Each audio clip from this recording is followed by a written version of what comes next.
کراچی میں عید الاضحیٰ کے دوسرے روز بھی سنت ابراہیمی کی پیروی کا جذبہ عروج پر ہے۔ شہر شہر جانور قربان کرنے کا سلسلہ جاری ہے۔ ایسے میں کراچی کے بچوں کو قربان ہوتے جانور اداس کر گئے۔ عید الاضحیٰ کا دوسرا روز قربانی کا سلسلہ جاری رہا۔ شہر قائد میں کچھ جذباتی مناظر بھی دیکھنے کو ملے۔ بچوں کو اللہ کی راہ میں قربانی دیتے ہوئے جانور اداس کر گئے۔ میرے کو اس کی بہت زیادہ آئے گی اور بہت زیادہ مس کریں گے اس کو، اور بہت اٹیچمنٹ ہو گئی کہ دل نہیں چاہ رہا قربان کرنے کا، لیکن کرنا پڑے گا۔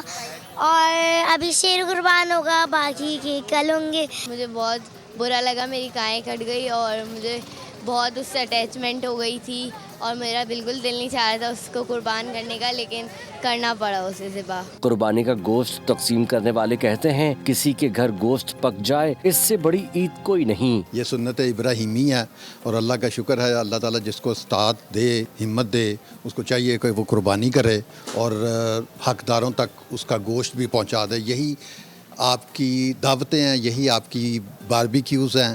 اگر ان تک ان کا گوشت پہنچ جائے گا۔ اسلام آباد کی مسجد رحمت للعالمین کے منتظمین ڈاکٹر عبد الرحمان کہتے ہیں اصل عید اس وقت ہوگی جب کوئی بھوکا نہ سوئے۔ اصل عید اس دن ہوگی جب ہمارے شہروں میں کوئی شخص عید کے دن بھوکا نہ پھرے، کوئی بیوہ، کوئی یتیم بچہ، کوئی مفلس شخص اس لیے در در پہ نہ جائے کہ مجھے گوشت دے دو، میں نے کھانا ہے، بلکہ اس کو جو ہم گھروں میں کھا رہے ہیں بہترین وہی پکوا کے کھلا دیں۔ یہ مسجد دسترخوان ہے، مجبور کا میزبان ہے، یتیم کا میزبان ہے، بیوہ کا میزبان ہے۔ ملک بھر کی طرح کوئٹہ اور ملتان کے شہری کہتے ہیں مہنگائی میں جانور خریدنا عام آدمی کے بس میں نہیں رہا، اسی لیے اجتماعی قربانی میں حصہ ڈالا جاتا ہے۔